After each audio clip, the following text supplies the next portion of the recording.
It's Fuzznaut here with another 2023 rig rundown. I did one in 2022. You can check it out, the links below. But I wanted to have you guys check out some of my latest additions from the past year and see what's going to be happening with new music and new shows with it. Before we get started, just want to let you know I play instrumental doom metal music. Some people say it's meditative, heavy, could be soundtracky, soundscapey. So if you want to check that out, I have a new record called Epiphania. Links are below. But yeah, so there it is. Check it out. Follow, like, and subscribe. It helps me stay on YouTube's radar. Thing for my signal chain, it is the God City optical compressor, also known as the OGR, optical gain reduction. It's really helpful for me because I play soundscapey, instrumental, doom music, and I need notes to last. But this one, kind of a rare one. You have to look out Kurt Ballou from Converge and God City Instruments sound, whatever. I love all the records he plays on. I just absolutely adore and record and produce, especially with Russian Circles and High on Fire. So he put out pedals, and this one just looks absolutely great. It's got the sweet compressor. Oh, there we go. Let me add the compression right there. Go. So you hear that already. It is just clean into both amps, which I need to. Yeah, so as you see right now, it's just clean through both my Supro 115 in lieu of anything. It's a great amp. Fills out the sound like no matter where you're at in small venues. I love playing in stereo, but then sometimes it's just me. So it's a great grab and go amp. And then I also have back here the little Revv D20, my other workhorse, and both together live are excellent, great for recording. Oh, and also forgot to talk about, this is my new American Professional Telly. I was eyeing up Tellys forever. A lot of my favorite players play them. Like Dylan Carlson from Earth and Jason Simon from Dead Meadow, which I may do a pickup upgrade, but these do sound great stock. The only thing different are the Fender locking tuners, which are a must and an easy hack to do. I got a great deal on this B stock too. There's actually a missing screw. I don't know if you can see it right there, which is a thing, but I was able to shoot out and play a bunch of Tellys at my local shop. This color is great. It wasn't my #1 color, but this is the one that played the best, so that's why I tell them. So it's a nice little birthday present, Christmas present to myself. So thank the family for letting me get this. Thank the wifey. Let's get to the clean and then playing sound, okay? So this is the OGR, the OGR off, no compressor. I like it too. I have for this guitar, it's boosted sound, so you can see it. I cut out a lot of bass if I'm using either the Albert Lee or the Guild. And now with it. Without, with it. Just more boom. The notes sustain a lot longer. You hear it. It's just such a great switch. It keeps everything lasting. And for easy earth tones, you could just hit that with a lot of gain.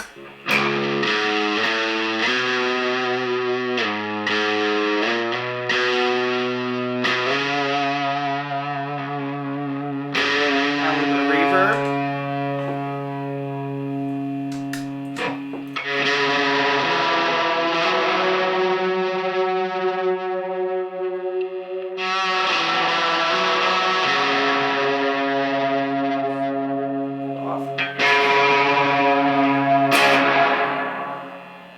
Alright, next we have the Tensor. Tensor is a wild tape style digital looper.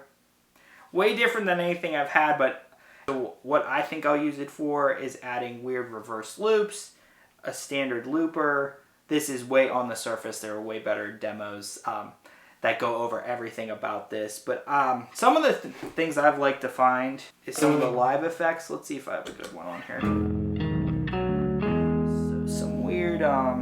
Some weird pitch shifting going on right there. Almost like a nice chorusy.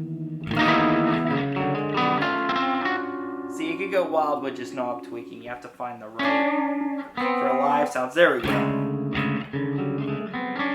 Super vibratory mode right now. So in the speed knob.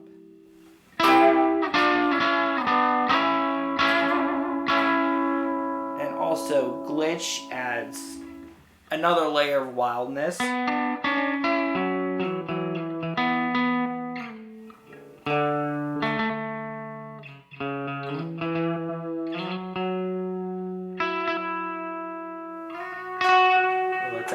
I'm always adding it. Walrus will run at the end of the chamber. I'm going to always add a little bit of that. Like, how does that sound with reverb?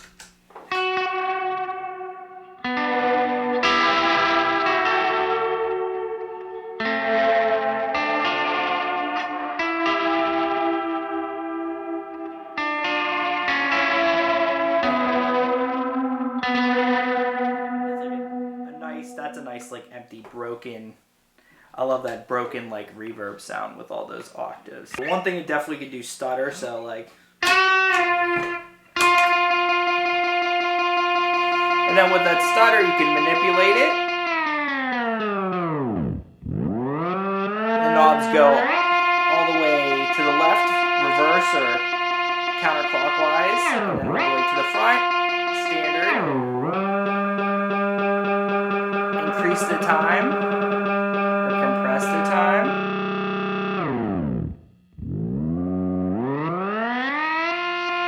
And that's just with a glitch. It gets pretty wild. Obviously, it gets really wild.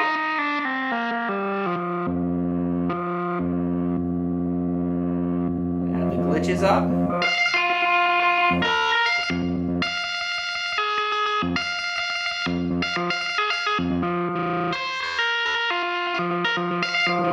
See, you just go on its own and you're creating some fun stuff. So that is a quick thing with the Tensor. Just an amazing, like...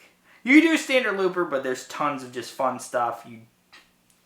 If you want to get lost in a billion hours, just it's endless noise machine. There's definitely sometimes I find with sounds, like, and it's just my lack of sometimes the knobs not getting with what my head translates, like, oh, let me get this way. It's just if you have a lot of time, it's a lot of fun to go around, and definitely something I plan on using on upcoming shows, especially, let's see, I like a live tape effect. So live would mean not in looper mode.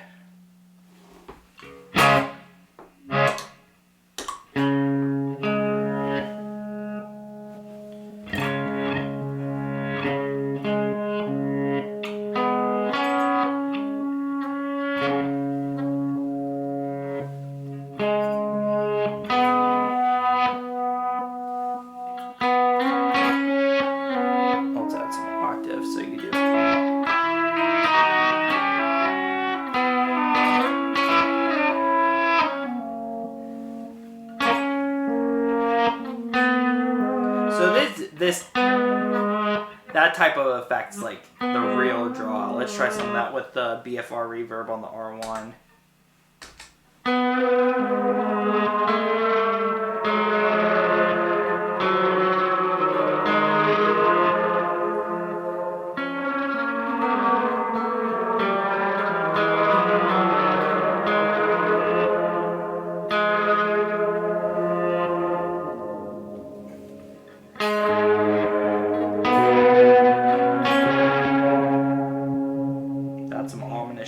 There. You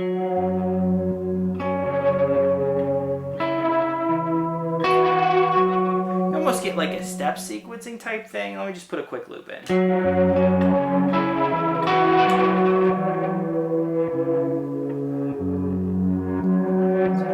Let's speed the time up.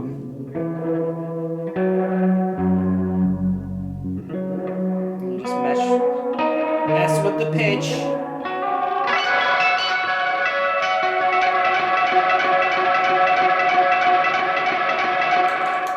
Alright, next we have the Jupiter FX Catastrophe. So it is a very excellent Rat Marshall style distortion. Also, it's a lot like another pedal, the Life pedal that Earthquaker has put out. But I want to give the Jupiter a try. I've been loving their stuff, and the look appealed, and I think that the life pilot was still up. I think the edges, it has that added, it runs at 18 volts, so there's a lot of power, and you can use this as a preamp or almost think of it as a standalone amp with an octave. Last pedal buying has been, I bought 2 Rat pedals since then, you know, so this, and then we'll go to the next one. So last year was like Year of the Rat. But just like a missing piece, I know it's classic. I'm a little bit stubborn at first of being like, I don't want to be like anyone else. But you learn that there's good tones with like almost anything, and there's a reason why players will gravitate towards, you know, certain things. With this one, there's extensive controls, there's trim pots. Doesn't make me want to run and get rid of some of the other Rat style pedals I have. Do me. So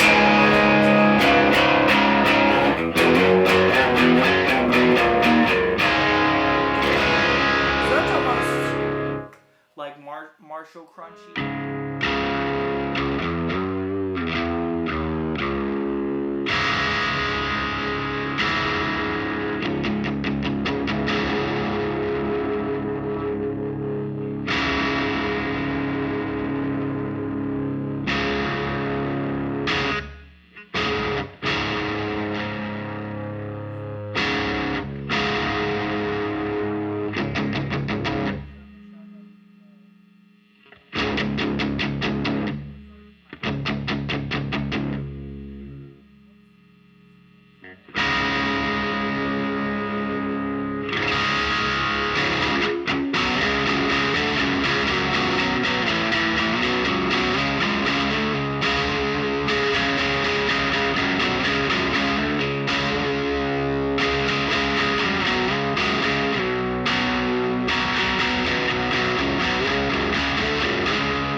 Next we have Don't Shred On Me from Abominable Electronics.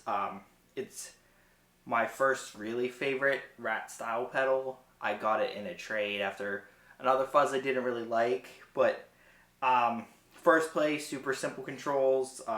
It has the chip that everybody knows out. And one thing I noticed too is just like this nice, the low ends just tune so well. So a lot of people dig it for bass too. So I really dig it. It's worth having, you know, as many Rats as possible that you like.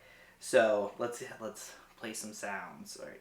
I got it set to a very just doomy thing. I might kick in the Plumes for a nice mid boost, maybe a droney thing with the OGR, and then some fun with it with the octave side on the Catastrophe. So let's go.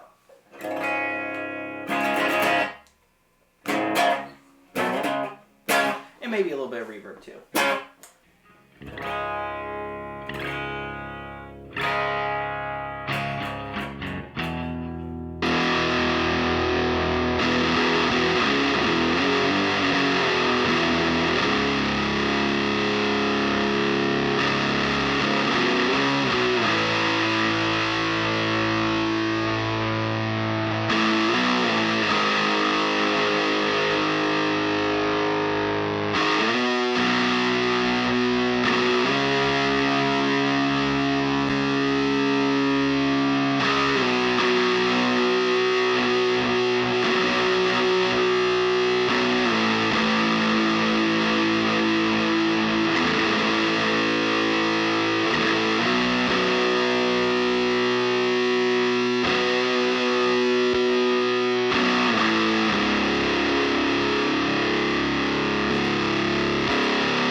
next is the Plumes. The first tube screamer I really liked. This pedal has a lot of hype, but it's just so great for the price, and also just all the different modes. I didn't think I'd like it as much as I do, but I find it's starting to be like a very essential. Yeah, I find you could get close to just a simple, like, you're in the territory of the Matt Pike sleep riffs tones, because he loves mids. So the mid-range comes out really nice in this, but you don't lose bass, and I think the boxy thing, and it's been great with my 2 different amps. I think it works well. Not really too much standalone, but I'm going to do more standalone this time, but stacked with the speaker cranker, which we'll get to next. Here's my clean.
Cranker is next. So that is inspired. This is a new one from last year, 2022. Inspired by Uncle Acid and the Deadbeats. He uses, I have a Spooky Tooth fuzz, and the Uncle Acid signal chain is basically like Spooky Tooth with speaker cranker, so I wanted to get that. I love close to Sabbath, but its own thing style of riff, so I had to get it. It is great. A great, just like full spectrum overdrive. And it could get lo-fi too.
Alright, next we have the TC Infinite Sustainer. This has been a big weapon live and in recording the latest record, Apophenia, of getting that background drone. Because to me, like, the compressor does really help when I need something to fill in and just get, always having a weight. Like, I never want it completely silent unless it should be silent.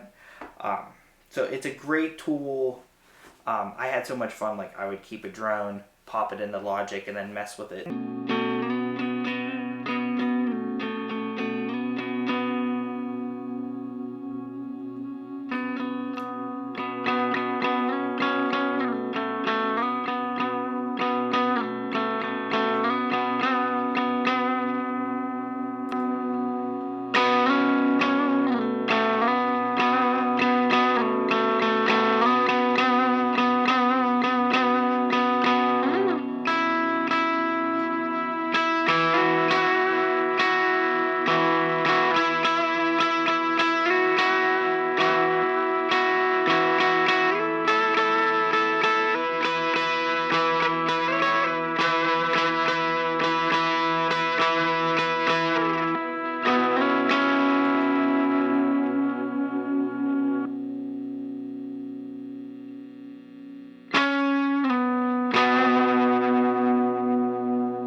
And last we got in the chain is the Walrus R1, which is another new one. I've had some reverb pedals before. I've played them live. I think the Afterneath was in the last video. And the thing I find with those ones is the set low end, especially like what knocks it off my board. It's resonating really weird live, which might be okay at home. So that usually gets it off my board really quick, but this I'm very confident because of the EQ controls. That is huge, so I could sculpt out the low end. I'm gonna hit just a few of like what I like so far, and obviously big fan of spring reverb. Have used it a ton just with my Volante of setting it like just to spring reverb when I just want reverb. So some spring, some plate, which I really love the plate sound, and then the BFR, which I really, really like. I like that. As far as the experimental reverbs I found, I really, really like that. No reverb.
That's it, 2023 pedal demo. Let me know in the comments what other demos you would like to see. And also check out some of my music. Fuzznaut everywhere, streaming everywhere on Bandcamp. New record, Apophenia, is out. everywhere. I think you will dig it if you dig this style of playing. It's basically all that in long form song mode. So anyways, stay heavy. Fuzznaut out.